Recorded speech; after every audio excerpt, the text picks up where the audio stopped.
Good morning, bore da, croeso. Guten Morgen. Guten Morgen. So here we are in Dogarog. My name's Katie. I'm part of this project, Cultural Bridge / Gofod Glas. That's me. Ich bin Katharina, ich bin Kunst- und Kulturschaffende in Deutschland und mache Kostüme, Bühne, Vernetzungsveranstaltungen, ja, vieles Unterschiedliche. Diolch. Iwan dwi, dwi'n gynhyrchu creadigol sy'n gweithio efo Gofod Glas a dwi'n rhan o prosiect Cultural Bridge 'ma. So dwi'n edrych ymlaen i ni gael sgwrs. Looking forward to us having a conversation this morning. Sehr schön. So, shall we just start with kind of like a bit of a headline about what we've been doing before we go into the detail? So, you've been in Wales for 12 days with us. We've been collaborating with partners in Germany, and we're just going to have a bit of a dive into what we've been up to, maybe what we've learned from it as well. Is there anything else we need to cover? No, I mean, just to say that we've been working with our partners in Germany who are called Syndikat Gefährliche Liebschaften, and we are Dyffryn Dyfodol, Future Valleys, and we're based in North Wales. And so we've had a year connection, but this is the first time we've worked directly with Katharina, who's come for this stage as part of a residency in country. Yes, so it's super exciting. Definitely. Yeah. And then one of the things we've been working with Syndikat for over a year already. So this year we wanted to work more closely on each other's projects rather than previously we've been just learning about our practices. This year's about kind of being part of that practice a bit more, and part of that was having a creative residency, and it's been great having you here with us. Yes. Which is fantastic, really. Yeah. So I wonder whether it's be good to kind of delve a bit deeper into your practice generally, not just while you're in Wales, but kind of what you usually do creatively. Yes. Well, I do a lot of different things in like social engaged project, but also performance art and visual art. And here I'm in my role of more of a visual artist, costume and stage design, but also because I really like this participatory process and working with like different kinds of people. This is like the project for me, I think, because it takes out all the strength I have to like make connections with people. I think is what I can do best. Or maybe making costumes, but connections is also good. So I'm in Germany. I'm making costume and stage design for different performance groups and like theater groups. So I'm all the time carrying huge things around and building stages and doing costumes. And then I'm also involved in the participatory and like the researching part before like doing the costumes and stage design. So I'm more trying right now, because I also like to work in rural areas, to get people involved with me to make maybe the costumes, or also think about the process, how this could work better. So normally in reflection I'm thinking we really need more time, we need more like being longer in community is a longer time to make real connections and put up relationships with them. So I know like for example here I know a lot of people now that are really really good in embroidering or sewing. Mm-hmm. So I know now, and then now I'm going back unfortunately, but I know now that who I could like ask for expertise in water, expertise in sewing, expertise in embroidery, expertise in diatoms, which we are going to talk about. And I'm also in Germany for a few years already trying to work more sustainable, and I'm really into the topic of repairing and reusing things. And I'm trying to explore how I could take this more into my practice, which is normally really stressful and I have to work really fast. And that's always going against working more sustainable. because the demands of a production or something to get something finished on time. Yes. And things. Yes. Yes, really stressful. Yes. And you'd only have 4 weeks or 6, and And you've been working with Syndikat previously Yes. as well, so that's Yeah. the connection between us and Syndikat, isn't it? Yes. So Yeah. you've done lots of work with them. Some work with them. Yeah, I mean, it's quite nice because my practice actually started with them, so with Micha and Felix from the Syndikat Gefährliche Liebschaften. It was like the early days of my costume and stage career. Was with them, and not only like doing costume and stage, but also talking about. We always like try to work on important topics. For example, like the mining in Germany and the areas like villages that got destroyed by the coal mines. So I learned a lot with them. Quite interesting you mentioning about kind of sustainable and the coal mining. There's like a real contrast between those two things actually. It's really interesting. Yeah. Brilliant. Yeah. Cool. So should we tell you a bit more about our practice as Dyffryn Dyfodol as well? Yes, so, please. So I don't know, I'm happy to start, but I can talk about it for ages, so I have to try and kind of not talk too long. So we kind of want to work collectively with creatives and communities on different projects. So for the work we've been doing with you, it's about exploring people's relationships with fresh water. And it's absolutely about this emergent practice, about not setting targets or outputs for the end of a project, but actually through conversations and discussions and research and development of ideas, lots of talking and seeing where it takes us, really, without defining what that is at the beginning. And that just leaves loads of space for things that emerge. And we don't really know exactly where it's going. We know with Copper Glass, for example, it's about fresh water and improve the quality of fresh water in the longer term. But kind of from week to week, month to month, it's like about the conversation we have and where those take us, really. What do you want to add about that? Well, no, it reminds me of the first time that we met you online. And we were trying to sort of explain, we're not coming to you with this is what we want. This is like not an output. And I remember you saying, do you really? Is it really that open?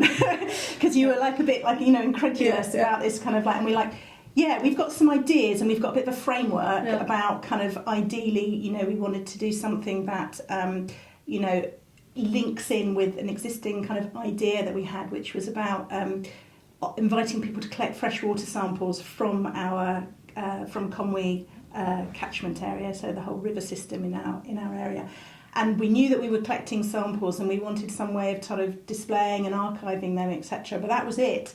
And I remember you remember being quite surprised about like, okay, so I can do anything. And we're like, I don't know if that's how you remember it. Yeah, I mean, that's really special to have this kind of time to work just freely and explore and not the pressure of a result, but because normally you have the pressure of doing something specific. Mm-hmm. So this is really, really nice to have this kind of working freely, exploring like materials, but also conversations, and to be open all the time. That's really nice. Brilliant. I mean, for us as well, one thing that, because the idea is that with this part of the Cultural Bridge programme, we thought the best way would be to, invite you to take part in work that we're already doing. And so there's a kind of makes sense practically, but also collectively, there's more opportunity for ideas to come through sharing with people who are already working sort of in the area, because of course you don't know, you've never been to Wales before, so and so it was really we thought, well, how can we do this? How can we introduce you a little bit to the project and the other team of Team Credigal, the creative team that we're working with as well. And so you participated with some of the online sessions that we had. And how did you find joining this group of people that already knew each other, working on a project? What was that like for you? Well, I mean, I think those like weekly meetings, and you are also recording them, so it's nice to, even when you are not there, you can still check in and see what has been talked about. It was, I mean, this was like really the beginning for me of the project, because talking with you was really nice in the beginning with you too, but then like seeing, okay, these are the other peoples, and how could I connect with them? Like with Lynn, she's doing more sewing and a water dress, like more speaking with the water or the river through also the materials I like to use, textiles. But then like also seeing Lindsay with the coracle and like the knots, the Welsh, how is it called? Was it the Celtic knots? Yes, the Celtic knots that she's been using. This was really an inspiring moment. And then David working with the deaf community also, and more with drawing and illustrations. So this was really nice. Got me to more doodling and drawing first. Was really, really helpful, but also really inspiring. So, yeah. And then you immediately, or it felt like to me, like immediately you started making things, like whether it was paintings or drawings and doodles, really. And it was really fascinating because we didn't know what you were doing day to day, but all of a sudden you'd share things with us. And there's this mountain of amazing things you've experimented with and started with your research, really. Yeah, I remember the giant structures, the kind of clay and papier-mâché structures that you're sending photographs of, and it's just like, oh wow, this is super cool. And then, you know, and then how that process sort of whittles down to something that's maybe more, you know, appropriate for the time that we've got in the space that we've got. And also more practical to do here or get to here, because I was building this thing, but it will never go to here. It's just too big. So I wanted to ask about, you know, that kind of open brief. Does that meant that you were exploring more than you usually would? Yeah. Because it was limitless what you could do, really. Yes. So I mean, for me, it was really limitless. Actually, it was really opening my thoughts for all possibilities. And I didn't have, because normally, you know, you have like really a concrete space where you have to build like a few different kind of stations or something, and the like objects or stuff that is going to be used on a stage that has to have a really explicit function. And it was, I could think about everything, like using the mud from the river to build something, or because it didn't need to stay forever maybe, I was thinking in the beginning, it can be just for a second and then just wash away. I was just taking a lot of walks at the rivers in Germany, connecting more with the environment that I'm living in also, which was really nice. And then I have a really big studio with a lot of stuff, so you can just start like creating, getting things from the shelves and starting. Great. But it was great that you shared all that with us. It was really like, I mean, I find my imagination anyway, when you were sharing things, like the possibilities of the things that you might start making. It's like, it was awesome. Yeah. So cool. And it was quite extraordinary how much sort of synergy has kind of developed as well, just in terms of, you know, things that we had been talking about and hadn't quite sort of realised yet. And I mean, maybe it's a good time to chat about like what's happened now. You've been here towards the end of your stay. You're going tomorrow. But like when you arrived, like, should we chat a bit about that kind of journey and that process and that kind of connection with people face to face and things? Yeah. So you came on the train with a giant suitcase full of things. More materials to make things than their own possessions. Yes. Almost no clothes for myself. And then Ewan and I had arranged for you to stay down in Penmachnol for a long weekend because that kind of coincided with one of our public-facing activities. So that was all a bit of a whirlwind, I felt, but it was like a little taster, a little trial in Oriel Machno, which is a super small community space, creative space, and that's where we got an opportunity to just like try out a few things, try out the water sampling, where people coming to get their fresh water tested, and then for you to sort of meet some people as well, put some stuff out on display a bit, but try and have some little activities. And we also had our partners, the Wildlife Trust, with pond creatures. Yes. And there was actually, I remember so I was super busy dealing with testing, but I know that you had some nice interactions where people had looked at some of these creatures and then came to talk to you, and you got them to describe what these creatures looked like, and you were then drawing them. Tell us about there was a little moment of when you said to me you weren't familiar with some of the words that people had to kind of describe. Yeah, that was fun. Yeah, I mean, the whole thing in Penmachno for me was really important, because normally I'm a little bit avoiding these things in the beginning. So it was good that you were like, of course you organized the whole week, so or the 2 weeks, and you were just we make 2 public events, and in Germany normally in my project is like we have this one big event, so it's not. I mean, now it's more like also inviting people to the process, so that they can see how things are being developed. So that's really, really good thing that's happening. But here it was nice to have this first tryout with you so early, to see, just to throw myself in the water and see how people are reacting. And in an early stage I could already see like people are really open with me, really interested, really curious, and was not just, it felt really genuine how they were coming to me, and having a talk, not only just like, we were really fast in a deep conversation, more like on a personal level, so that was really and that happened quite quickly. That was really nice. And then we had in Penmachno, the open event was, we had a station with the pond water outside, so the people could look with the, how is it called? Magnifying glass. Magnifying glass, yes.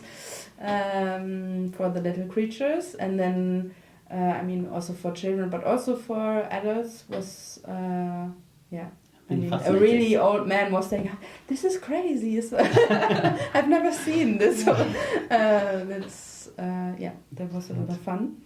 And then they were like coming to me, to my little station, and I was trying to connect to the pond water and the creatures, and asking them. I had a pen and a paper, asking them to describe what they saw, and I made little funny drawings of because a lot of words I couldn't understand, and then I was just drawing weird shapes, and we had like little monster creatures after. That was a lot of fun. And then it's not only straight into Penmachno, there was we kind of forced you to take part in some other things before then, even. So like on day one of after you arrived, really, you joined us on a water walk, Draw Dŵr, that we did, and you took part in, and then you took part in one of the other creatives, Lynn's kind of sewing workshop as well. So you didn't get much chance to land in Wales, really. We have to add, the first day was also really nice of you, because we saw a lot of different kind of nature spots. But you also were connecting with me on the material basis. So that was nice that you drove me to recycling stores, so we could get the first stuff to work with. Yes, definitely. That was really good. Oh. Really nice of you. It was really lovely to do it, and I think I discovered more about materials in the area that I live than I knew about before, thanks to your kind of seeing it through your eyes, actually.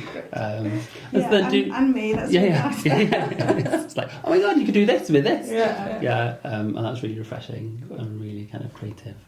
And then we had another public event that's just been this last weekend on your last Saturday with us.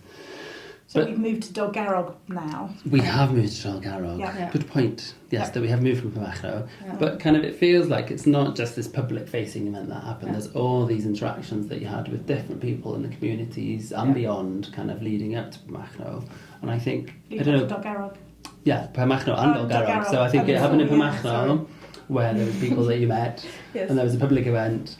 And then it happened the same in Dolgarrog, where while you moved house, essentially, from Pamachno to Dolgarrog, and then as part of being here, as kind of in the community, setting up your studio in the community centre, which is lovely. And then you've had lots of interactions and lots of different people, which is what we hoped would happen, in a kind of quite more natural way, as well as this more public-facing kind of something that we've marketed as come and join us for this day, really. Yeah. So I wonder if you've got any short thoughts or anything about those interactions leading up to that public day. You know, you've met a wide variety of people. And what was that like, kind of feeling like maybe you're part of the community here in Dolgarrog? I think we were really lucky in a way, but more lucky than unfortunate, because there's like this big anniversary here in the dam disaster in Dolgarrog. So people are, there's a lot of activity, and people are preparing things for this big event. So I think this was really lucky for me, because there was a lot of people coming and going into the community center. And they were it was really nice, because they just came in naturally, just poked their head in and asked me questions. And it was great, because the room normally looks more like I don't know, how would you describe the room? Like an office? Yeah, like an office. Yeah. And suddenly there was a sewing machine, there was material everywhere. I put a branch at the ceiling to make it more like a weird kind of environment, so people would directly ask me a question, what am I doing here? And people even came back, so that's really nice. And there's this this arts and crafts shop and gallery. Shop and gallery. Yeah, and where also workshops are happening, and also here in the community scene center, people are meeting for knitting and talking and chatting. And more chatting. More chatting and netting. Yeah. Yes. And then some people, kind of, you managed to persuade them to kind of contribute some of their time and their skills and experience into some of the stuff that you were doing as well. And that was really lovely to see that happening. Yes, that was really lovely. And this was also because you put so many things in my first days, because so nice.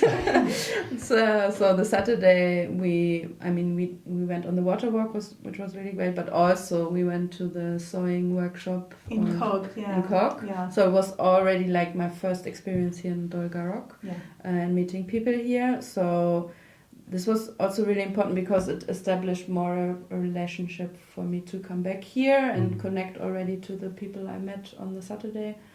And there was Anne, this great lovely Anne, who was a little bit shy in the beginning, but she made really cool patches for the water vests or water uniforms that I made.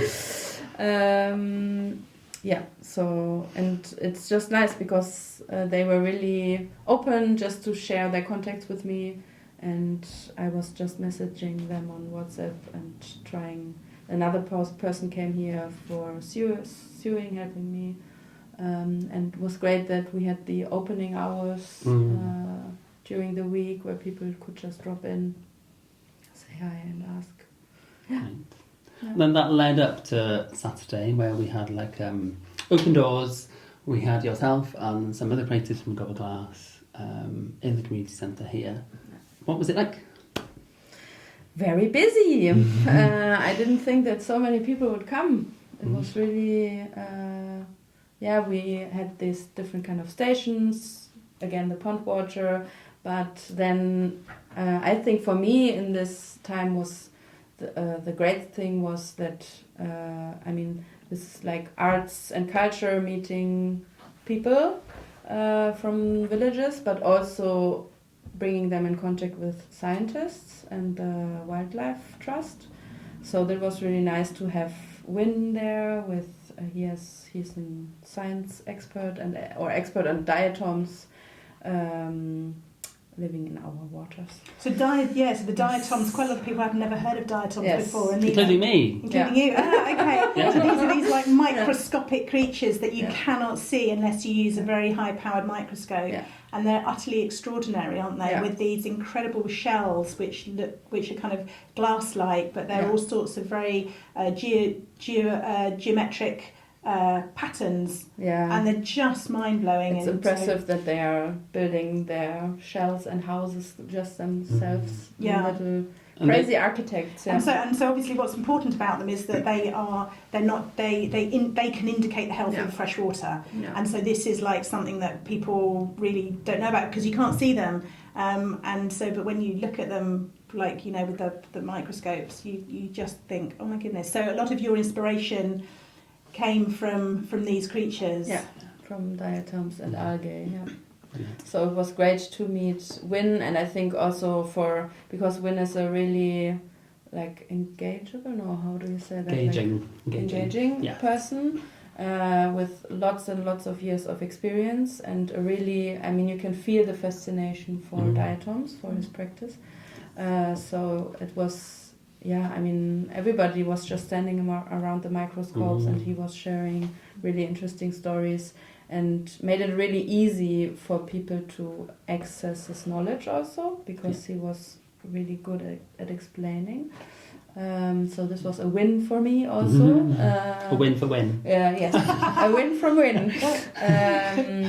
Because, I'm thinking about taking a lot of this also with me to Germany and continuing on the diatoms or freshwater thing. So it was good to have the more knowledge to take away. Yeah. Brilliant. And also as part of the day, of course, Lindsay was here with her conversational coracle. So she had some lovely conversations guided by the wise salmon, which is lovely. That's happening in space. You were gathering samples again. I was, wide variety of people come from different places, which is great. People coming because they wanted to find out what was in various water bodies, and that obviously is one element of what's in our water. That was our theme of the day, wasn't it? What's in our water? So it's not just about chemicals, but it's also about the ecology and the biology as well. So things you can see, things you can't see. And it's complex. Water is complex. Definitely. Yeah. So besides the theme about water being complex, in terms of learning, I guess for me it's like what's worked and what maybe might we reflect on that maybe we might do slightly differently next time. I don't know if there's anything that you guys have to. Yeah, those kind of what have we learned from having you with us here, from our perspective and from your perspective, really having kind of turned up with us. Yeah. What have been the good things and things that could change for the next time, really. I think for me, I'm a bit greedy though. I always want more time. Yes, like we talked about before with people. And it's limited with kind of money and resources and things as well, isn't it? But actually, it's always, to me, comes back to wanting more time with you, with the communities that we work with.